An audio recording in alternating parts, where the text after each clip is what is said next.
What are you drinking? I feel like this is a waste of this wine. By giving it to me? Yes. What is it?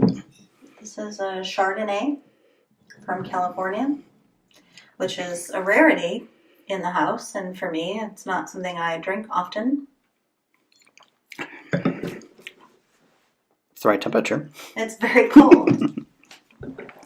What is it? This is a chardonnay from Mendocino. Copain? Copain. Copain? Their winery is actually in Healdsburg, right there in the heart of Sonoma County. I think they're technically in Russian River Valley, actually, but they have several different tiers of wines, and this comes from their basic entry-level tier they call tous ensemble, or in the French meaning all put together, ensemble, right? It's the whole package. So this is from fruit from all over Mendocino County, which is the part northwest along the coast of Sonoma and Napa. So they're sourcing their grapes? Or do they grow their own? They grow their own on their village and estate level wines, but in this level wine, the tous ensemble, I believe that they source it from growers all over Mendocino County. Do you know what else Mendocino is famous for? Encino Man? Sure. What? It's green and herbaceous. Oh. Yeah. Lettuce. Man. No. So, interestingly Talking enough, about the reefer? Yeah, the Mary Jane. I believe, I could be wrong, but I do believe that in Mendocino County they have created the first AVA, or approved viticultural area, specific for pot. So like this is a really big accomplishment. And then Wait, so this is a pot wine? this is, no, Am I getting high? maybe. I'm so wasted right now. Are you? Yeah, we have Doritos. We should drink this wine at 420. Ooh. No, I really like this line of wines. This winemaker, his name is Wes Guthrie.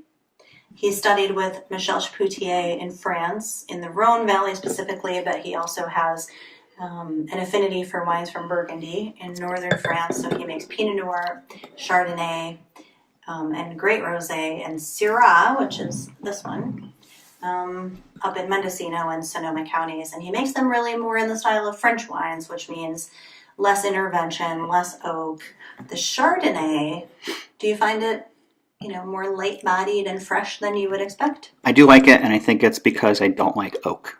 Yes. I mean, it's fine. I don't want to say I like it, but as far as Chardonnay goes, this is one of the better ones that I will tolerate, because typically they're too oaky for me. Correct. That's very good. That's very good. Are you very impressed that I knew the word sourcing when it came to grapes? Yes. You know where I learned that? There. I learned that from Becky at Vinny's from the big wine show that was last weekend. Oh, really? Yeah, we did a tour, and like a California tour with Becky, and she was really good, and I learned things, and she talked about sourcing grapes and what that meant coming from different vineyards. And she was talking about wines specifically to California? Yes. Mm-hmm.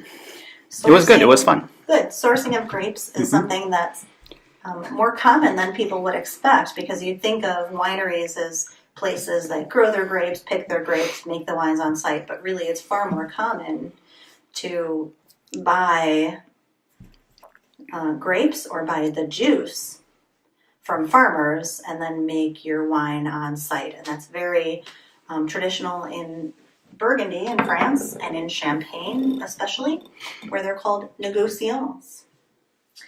But that is, going back to this Chardonnay in particular, that is why I like this one as well, because it's not very heavy-handed on the oak. There might be a smidge, like we would call it, a kiss of oak, right? It's very neutral. There's enough to round out the acidity, but there's also very little, if any, malolactic fermentation, which is that secondary fermentation Cream.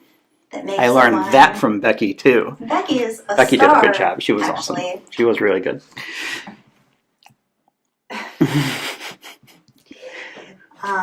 Yes, the secondary fermentation in wine that turns the acid, that really harsh citric acid, into more smooth, milky, mallow acids, and it makes it creamy and buttery. And that's why people think they don't like Chardonnay, because it's very rich and it's very creamy and it's overdone with that vanilla oaky component. So when you find well-made, balanced California Chardonnay that expresses the best of the wine in its more kind of humble, naked form, and traditionally French-influenced winemakers make Chardonnay more like this, it's refreshing and delicious, and I'm very happy with this today. Yeah, I can tolerate this too. Yeah. I have this with some, we'll call it tzatziki marinated chicken breast.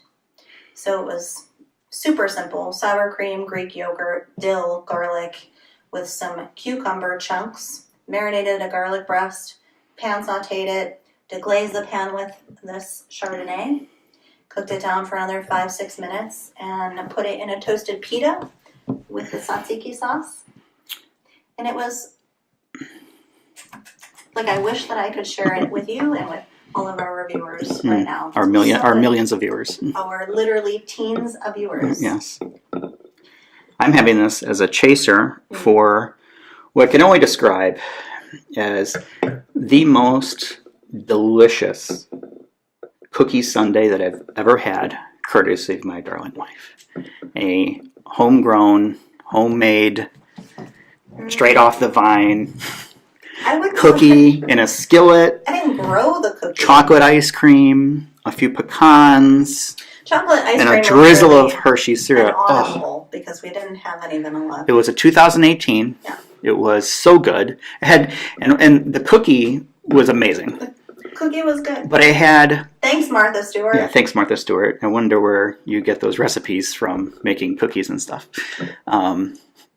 Had just the right amount of salt, and it was just magnifique. That was good. Oh, it's so good. I promised you this cookie Sunday yesterday. Yeah, if I exercised, right. And since we took the dogs today, that counted. It was like a 1.5 mile walk. Yeah, down to the marina and back. Mm-hmm. So you earned it. I did earn it. Cheers to you. Cheers to me. Big win. So it's rude not to sip after you toast. Yeah, exactly. So I think we're going to try and keep this episode a little bit shorter. Mm-hmm. And we'll call it for this one. That was quick, fast, and this is again Copain Chardonnay from where? Well, this one is their Tous Ensemble tier, which comes from all over Mendocino, but they have a few different tiers, including their Villages line, and then their single vineyard line, which comes from their Russian River Estate vineyards. The other notable thing about this winery that we like is that they're sustainably farmed, very environmentally conscious, which we love to support as well. And I have met their winemaker. So it's like the Prius of wineries. Well, there's a lot of those in California. I know. I learned a few of those too. Yeah. Mm-hmm. We support a lot of the environmentally conscious. Nobody wants to use pesticides and SO2 and like spray DDT all over their Speak crops. to yourself. When I go outside, I don't want any bugs. So I am going to dip myself in DEET and go for it. Just hope there's no open flames. Generally, agriculturists and viticulturists want to stay away from chemicals, but it's a necessary evil when farming because you don't want to lose your crop either. So folks try to balance conscientiousness with integrity with their vines and their wines. And so those that practice sustainable farming or biodynamic and organic farming and who make very, very good wines, it's hard to do, and they're really, really appreciated. But I like this line of wines very much. I would buy it like anywhere I see it, pretty much, on a winery, restaurant wine list. or Where? anywhere else. Okay. All right. Well, good pick. Yeah. To the Copain. Cheers. Cheers. And we'll see you guys next time.